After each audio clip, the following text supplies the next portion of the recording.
Okay. Hey man, hey, we are live. We're recording now. So I'm here live today with Jason Arcuri. That's right. Perfect, actually. Perfect. I practice, man. Arcuri. And we've known each other for like 2 years now. I realized that this morning when I was kind of like looking through Facebook and stuff and our messages and stuff to talk about. So what's going on in your real estate career right now? I know a little bit, but can you tell us the story so like everybody can know? March of last year now, since it's now 19, I quit my full-time job, became a full-time agent. And at this point, I totally have not time blocked. I have not made an expired call since March of last year. And basically, I've just been running by the seat of my pants for now the last 9 months. And I actually just hired an admin who started yesterday technically, but was super sick, so actually is not started yet. So let me ask you, so you haven't made a call since basically 9 months, Yeah. right? So I know that you went though from working full-time to now you're doing real estate full-time, right? Is that Yep. right? What made that transition for you? So at that point, I'd already been doing it for just about 3 years. I went to EXP, which gave me a big bump in pay and also more free time. So when I was working at night full time, and then I'd wake up, I'd go to my office and I'd lose, 20 minutes driving there. Then, I am a social butterfly, so I'll talk to whoever's there, and then 20 minutes home. Next thing I know, I lost an hour and a half, 2 hours of my day. When working full time, that's too much time to be lost. So when I went to EXP, everything went online. It was super simple where I was able to wake up and I just hit the phones. And when I left, I literally had 15 houses under contract. So I had a nice backlog of things that were going to close or should close, and I felt comfortable that that was going to replace most of my income. Wow. So when you came to EXP, that allowed you to literally just basically roll out of bed in your pajamas, go down the hall and just start calling, really? I mean, Yeah. Versus getting in the car. And a lot of agents don't realize this, that by the time you get up and you drive to your office, even if your office is right down the street, you still waste 15, 20 minutes. You still got all this time and getting ready. You still got, you got an hour by the time you're done with things. So you left your job with 15 pending. And then what about the rest of the year? So at that point, I was slammed. So it was a lot of catch up when I finally quit my job, where I was like, crap, paperwork's here, paperwork's there, trying to get everything organized. And then I still had clients that I've already been working for a long time to get to full client looking at houses, whatnot, and listing their houses. So basically this last year, I've really kind of ridden my hard work for the previous 3 years, the way I look at it. Like, I get a lot more referrals now. I get a lot more, I do a lot of Facebook. I created a very good network on Facebook. So I also joined a BNI. I don't know. I'm sure you know what that is, but for those that don't know what it is, it's called Business Networking International. Very, very hard to get in as a real estate agent. Totally worth getting in if you ever see an opening, and just to constantly be watching it. Only one person from each job is allowed there. So I am the only residential real estate agent in a full networking group that we actually track how much business has gone through our group. No kidding. Yeah. So with BNI, how much that cost you a year? I think I paid $850 for 2 years. That's not too bad. No, it's not. It's all professionals. It's all professionals. The bad part about it is it's for me, our area, for the one I'm in, it's every Thursday morning at 7 a.m. So you need to be willing to wake up and go there. They do have some that will start later at night, whatnot, depending on the group. But most of them start early in the morning. So that way, when you get out, you can still hit work at 9 a.m. when most people are doing their thing. So you were working full time. You got a bunch of stuff under contract. You made the transition. Then you had to play catch up because you had so many deals pending. So, and then you basically were able to ride the hard work you did for 3 years. So now what's going on in 2019? So 2019, I finally hired somebody, the admin, and I have a list of things that she has to do. totally that will just double down on getting more referrals. That's my goal this year. More referrals. While she's working the referral base, I'm going to be hopefully hitting those phones again. I want to get more listings. I want to be able to get back to where I was listing, 2-3 a month just from expireds. Yeah. I use ZBuyer. I love ZBuyer, but I automate it. I don't ever call them. I have a Philippine. Sorry, go. So what do you mean by you automate ZBuyer? What are you doing to automate it? So I pay a Philippine person. I think it's $6 an hour for whatever company they're with. They log in. They take all the stuff. They move it into my RedX. So I could just hit the auto dialer, and which I haven't done, but let's just say I theoretically do. But they also send an email out for me. I have a couple pre-screened emails that he just clicks on depending on what it is, and it just fills in the blanks. Just doing that, I pick up an extra 3 to 4 a year. That's just somebody replies to the email. Yes, please let me see what what can you do? Really? So just from the emails, you got 3 or 4 last year. Yeah. So what do you think would happen if you actually called these people and followed up, and the ones that didn't get emailed, the people that went probably email went to spam and all that stuff? What do you think would happen if you done that? Oh, my business would be so much better. So much better. So when I do randomly make that one day of phone calls a month or something, at this point, usually I just nail the ZBuyer list of people who I haven't deleted. And I'll actually get at least 1 or 2 listing appointments in an hour, 2 phone calls, no problem, guaranteed from that list. No kidding, from the ZBuyer list. Yeah. So there'll be old leads at this point, like 5 months old, because I'm still working off the ones that came in March. So how far are you going back in ZBuyer? As far as you can? Or? Well, so when he uploads it to my RedX, whatever it got uploaded into my RedX, and I finally sit down to make my phone calls, I just hit dial. So it starts with the oldest one first, and it just works down the list. So a lot of them are super, super old, and they already, got reached out to, and nobody converted them, or nobody kept up with them. So, or maybe they just weren't ready. Maybe they weren't ready. I don't know. Ready. You know what? I got one that's closing in 2 weeks from ZBuyer, and the guy came through ZBuyer 18 months ago. Okay. At least 18 months ago. And the guy just, you know what? When he first came through ZBuyer, his house just wasn't worth enough for him to walk away with enough money for a down payment for the new house he wanted. His house was probably worth $75,000 when he first came through ZBuyer 18 months ago, and we ended up putting his house in the market for $99,000. And I mean, it was just 18 months, it just appreciated. You know what I mean? It's a small deal, but that county cost me $89 a month. Yeah. And I mean, so we're talking about, was that $1,000 a year? And that one deal, I mean, it's not a big deal, but that one deal makes $2,200, and I don't know for sure how many more I've got from that county, because I just keep calling.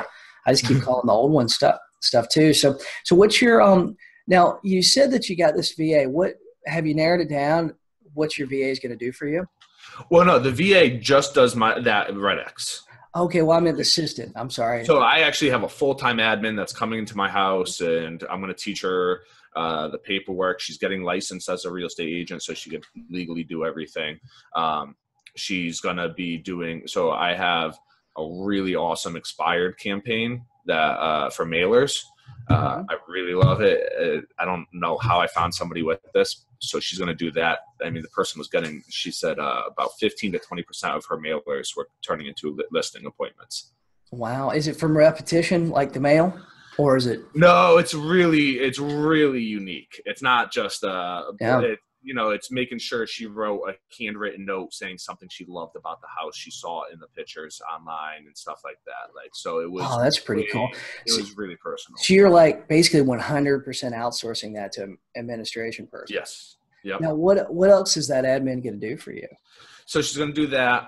She's going to take over most of my send out cards. I love send out cards. So she's going to make sure that she logs in, sends the birthday cards, sends the anniversary cards, all that stuff.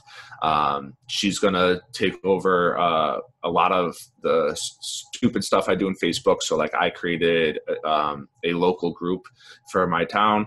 I'm like one of 4 or something like that, but I've kind of slacked off on being able to post about the town in there. So now I'm going to have her required, that's on her checklist to daily do things to get into that group, post. Just by doing my local group, I got 3 people in my town who referred me, and I've never met them. I never met them or talked to them in person or on the phone. But by being active on Facebook, that's really where probably 75, 80% of my business has come from. So I lost you there.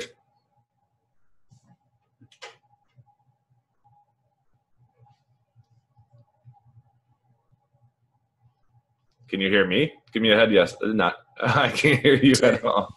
Let's go to the headset. Is that better? Can you hear me again?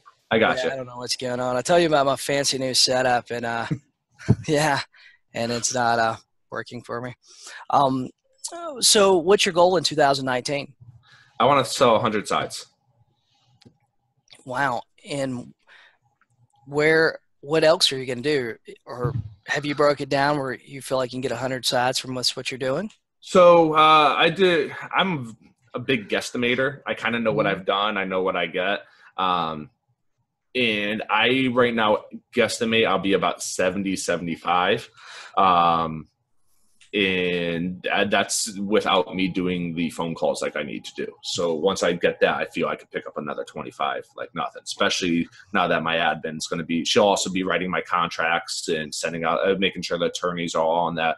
That's all, like literally I could waste 2 hours in a day just trying to get all the paperwork out to the right people. So that's going to free up a lot of time for you, just having this admin. And that's going to take you from how many deals did you do last year?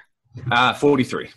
43, where you're part-time for about half the year, and to 100 deals in 2019. Yes. So let me ask you, what I know there's a lot of questions agents are going to have for you, but let's say, for example, what's your day look like? Like, what's this typical day look like for you? What's it look like now? And then tell us what your ideal day looks like. What do you want it to look like? So my ideal day would be wake up, hit the gym. I'm 40 pounds overweight now, and I would like to be able to take care of that. Get back home, and then hit the phones. That would be ideal. I'd like to be home by, hitting the phones 9:30, 10 at the latest, and just going for a good 2 hours. Then after that, I would have either buyers or bringing buyers out or going on listing presentations. I've done a really good job of trying to make sure that I don't go out on nights and weekends often. But I have a feeling that's going to change. But that would be my ideal day. Right now, my day is I kind of wake up and I usually have like a list of things that I got to cross off because I'm like, oh my God, I'm laying in bed like, oh no, I got to do this. I got to send this to so-and-so. So I try to knock out that list first, and then it's just wherever the day brings me. I definitely do not have control of my day other than at night. Right now, I don't really take appointments after 4:30 unless it's, because I have to pick up my kids, and then I take them to karate, and usually I don't. If somebody really needs to see something at night, I don't show them to like 6:30 at night after dinner or whatnot. So let me ask you, how are you going to get control of what are you going to do to get control of your day? Well, just having the admin do all the stuff that runs me ragged will free up the time. That's really where it's going to be the difference. That's going to free up the time. All the kind of bullshit stuff. I get caught in that list trap too, man. I got a little notebook and I write down everything in, and I get caught in that list trap too. But I'll tell you what I try to do is I try to get everything off that list like marked off before 8 a.m.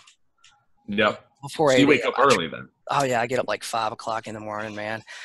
I used to not be that way. I wasn't a morning person until I guess I got older. Like I'm 37, but when I got in my late 30s, I somehow or another became a morning person.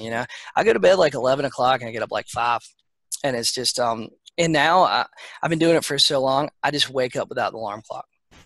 Okay. I usually wake up before the alarm clock goes off.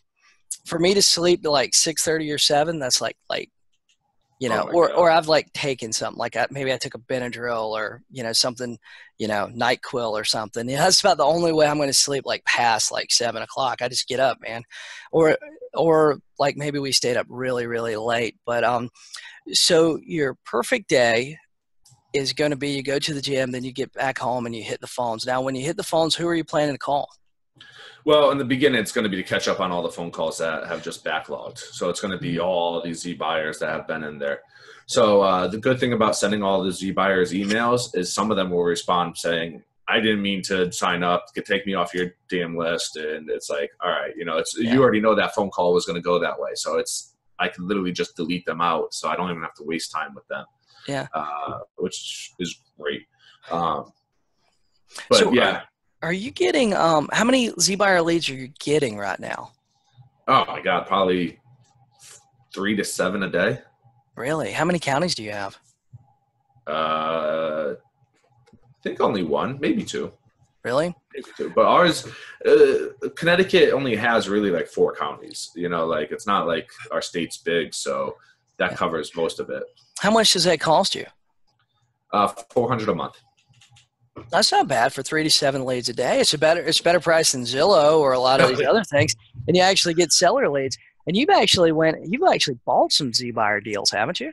I did. I bought one last year. Actually, technically, I think I've bought 2 now and working on my 3rd. One guy wanted cash, and I was like, and I really tried to get him to sell it to. I'm like, listen, list it for $200. He's like, no. What can you buy it for? I need to use a hard money lender, so it's not like I have 150 grand or 170 grand cash.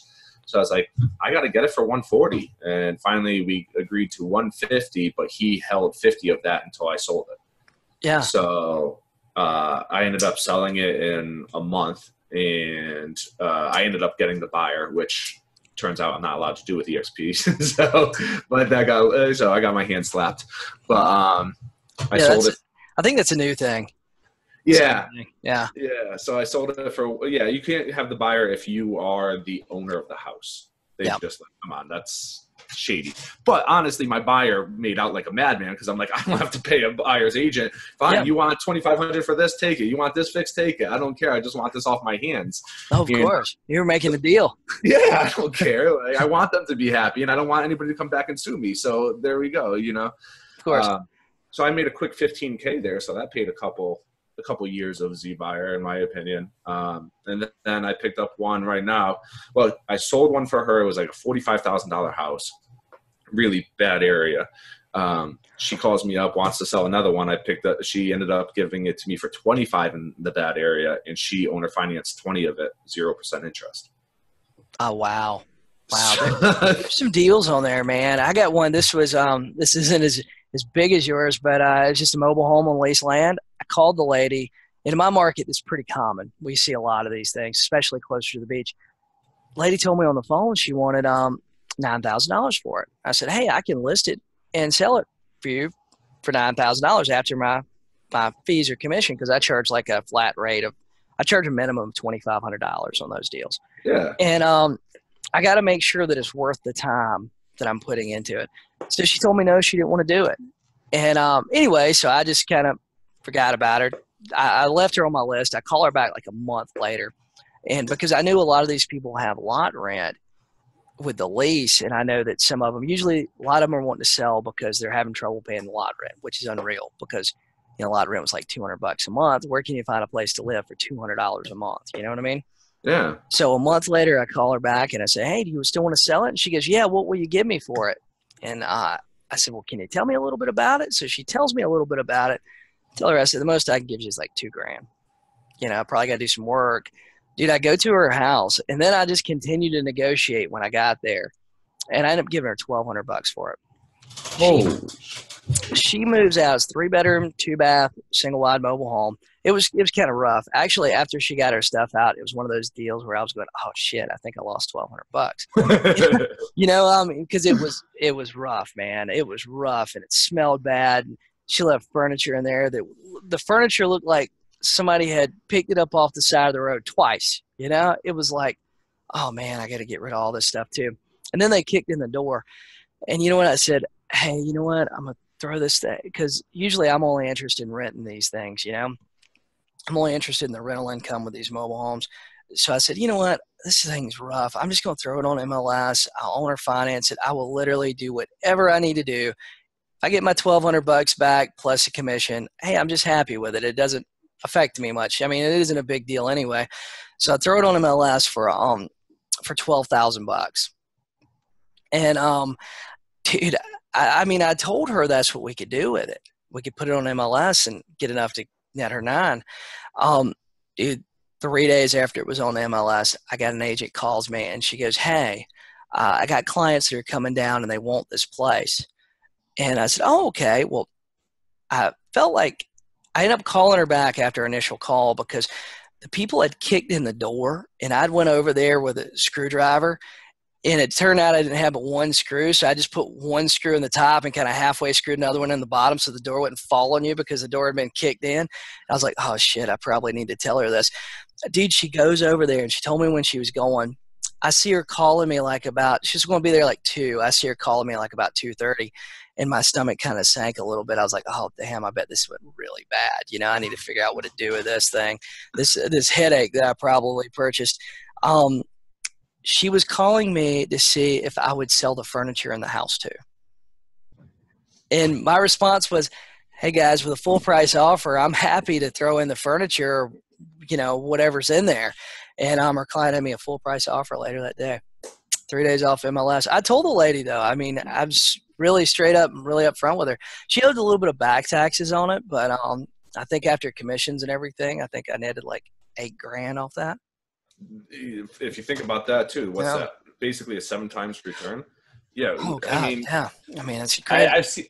I see agents post in other groups and they're like, oh, you know, you're only making $10,000 or $15,000 on that deal for a flip, like a cheaper flips and stuff. And I'm like, well, how much is out of their pocket? If they're out of their pocket, they have $30,000 and they make $15,000. That's 50% return. What is wrong with you guys? What's wrong with that? Like, I mean, that was $8,000 in 3 days. I mean, come on, even if we just break it down, I had like 45 minutes in the whole deal.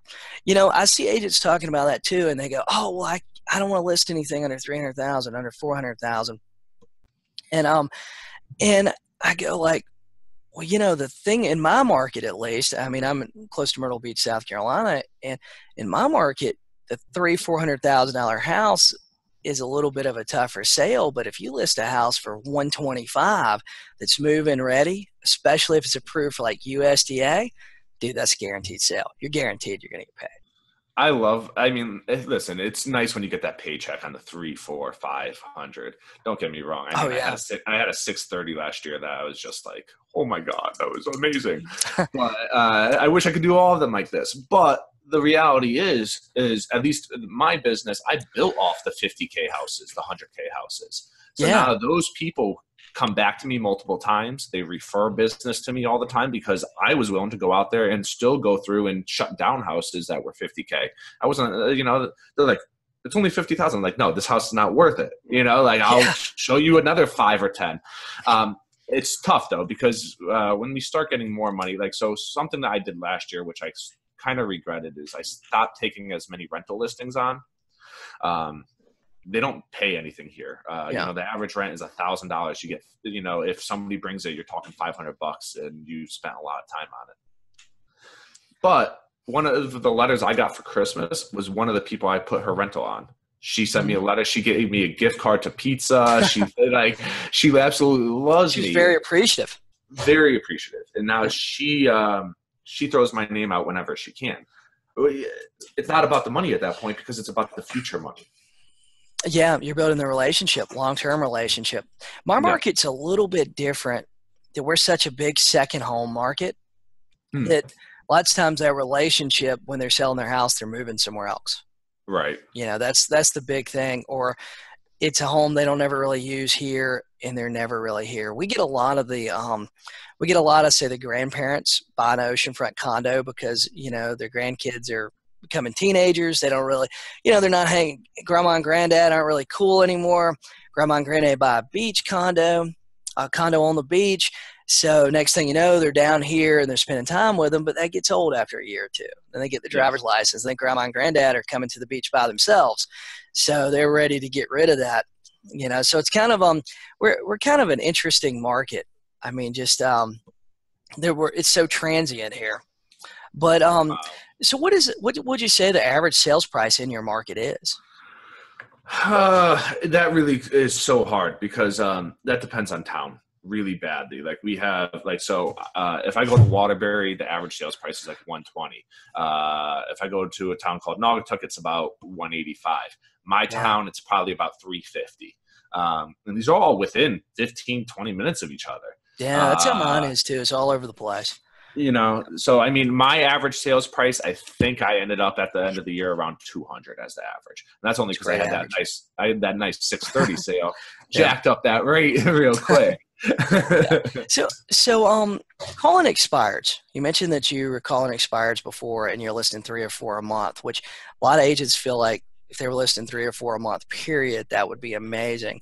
So, what is your experience with expireds? What company are you using? And, Red X, baby. Red X. Red X. Are you using Onyx, or are you just using the regular Red X? I use the Vortex, whatever that one. Vortex. So you're just using the regular version. I think it's $60 a month. No.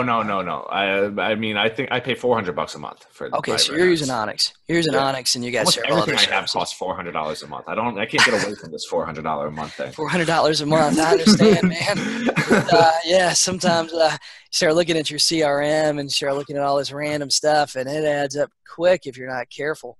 But as long as you're working it, it's profitable for you. Right. So right now, I've literally just thrown probably $5,000 down the drain over the last year, just not doing that. I'm basically using it as the auto dialer for Z buyer. So I could have just gotten an auto dialer. I really love expireds. Really, I did very well with them, and I hit them hard. I just got to get back into the routine. Like you said, you were very honest with your single wide trailer lady. Yeah, I go super honest on everything. Where it's like, listen, this is the case. This is the case. I'm not going to blow smoke. Like I just went on a Z buyer appointment yesterday. The guy wanted 500. I went and I'm like, yeah, square footage, it's 500. This house needs a ton of work. And it's like the worst layout in the world. I was like, you're talking like 350, man. And he's like, okay, well, thanks for the honesty. Can we sell that and buy a 3-family in New Haven for it? I'm like, oh, you still want to proceed? Okay. I think that when agents go up and they're brutally honest like that, it almost it's like refreshing, because a lot of agents, they're just one sales pitch after another, and they just don't really, they say things, but they can't really back it up. They'll say, oh, your house is worth $500,000, but they didn't bring the comparables. They didn't tell them why it's worth $500,000, or if it's not, like in your case, like it wasn't worth $500,000. So a lot of agents would show up. They would have blew smoke up the guy and told him how it was a great house and the floor plan's amazing and the roof looks brand new, and really it's got a damn hole in it. It's got a branch through it from a tree. And a lot of agents do that, man. I had a lady that this was a while back. She'd had a house been listed 3 other times, and I was looking at it when I set the appointment with her. I do the research and I'm looking at the pictures and I'm going, man, I mean, it's a small house, but it was like, why didn't it sell? It just didn't make a whole lot of sense. It looked like it was priced cheap, looked like it was just ready to go. So I pull up at the house, and as I pull up in her yard, she has this bulldog that comes out. This thing looks like a small horse. He's a giant. And it was a situation which I'm normally not scared of dogs, but I would have never let my clients get out of the car. I'm like, hey, we're going to sit right here. And then I got and in this situation, I wasn't going to get out of the car. So I call her real quick on the phone, and I said, hey, this is Jason. I'm out in your front yard. I see the dog. I just didn't know if he was friendly or not. He did not look friendly. Like he did not. I mean, he looked like a beast, dude. He'd tear your leg off.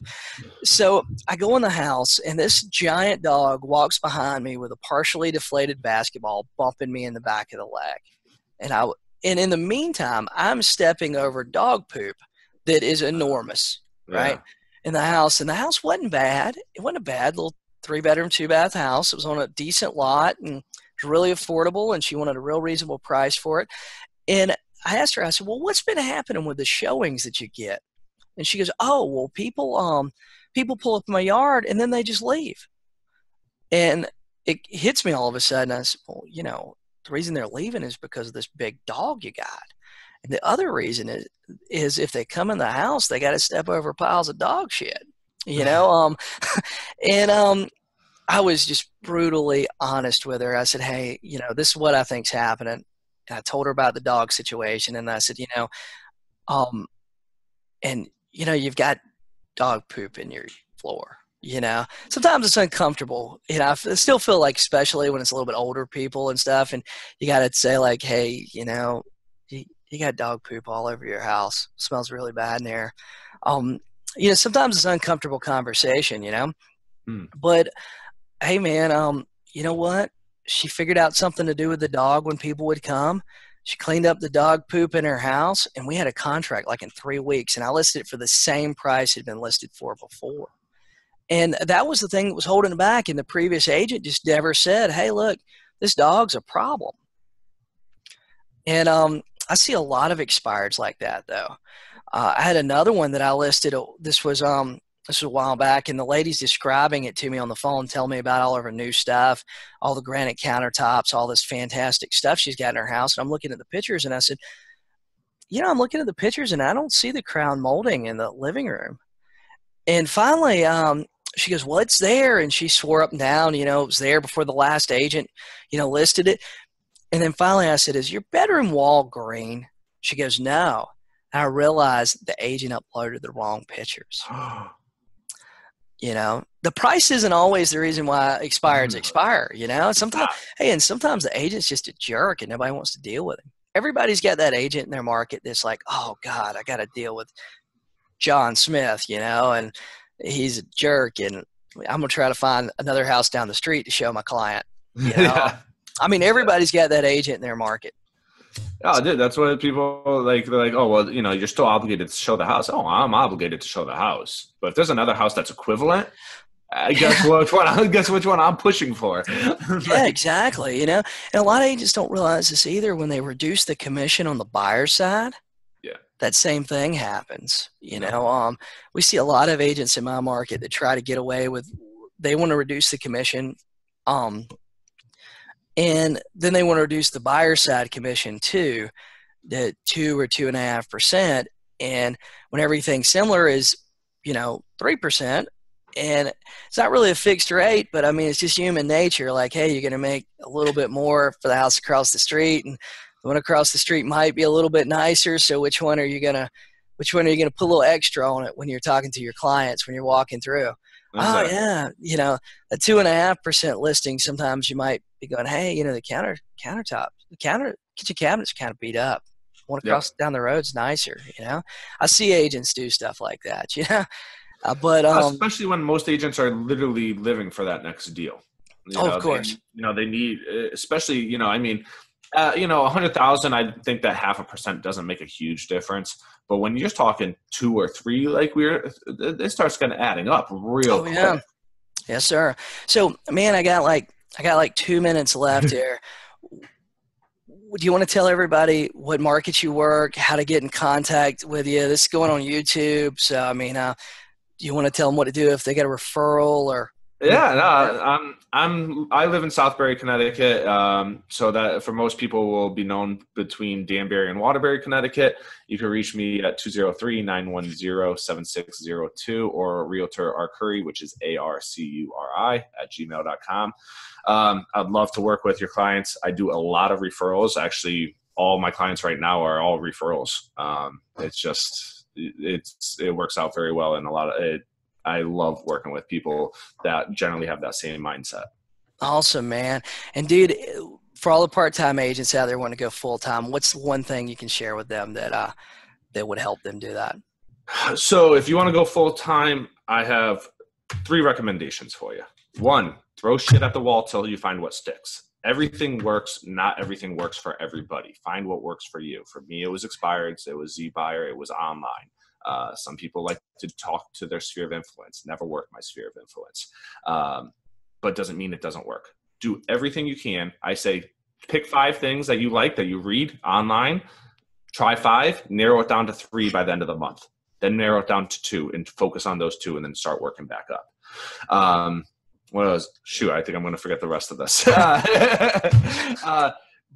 To go full-time, you need to get rid of TV. Get rid of TV, get rid of video games, whatever you're doing. If you have time to tell me that you have a favorite video or a favorite TV show, there's no reason that you can't be working your sellers or buyers. I literally didn't watch TV for 3 years in the beginning, just so I would wake up and just hit the phones, do everything I could. And then find out what your finances are. What do you actually need to get by? If you only need 2 sales a month or 1 sale a month to get by, and you're consistently getting that one, take the leap. For me, I need 4 at least. And with that, I made sure that while I was working full time, I put every dollar that I made in real estate back into real estate. So that was things like the dreaded Zillow leads and the Z buyer and the paying for that stuff. Cause I wasn't having the time to do the old school knocking on doors and open houses. Don't want to do open houses, but everybody does things differently. Awesome, man. Well, hey, I appreciate you doing this to me today. And thank you so much, man. If I can help you, just reach out to me. Always. Have a good day. Jason. You too. Bye.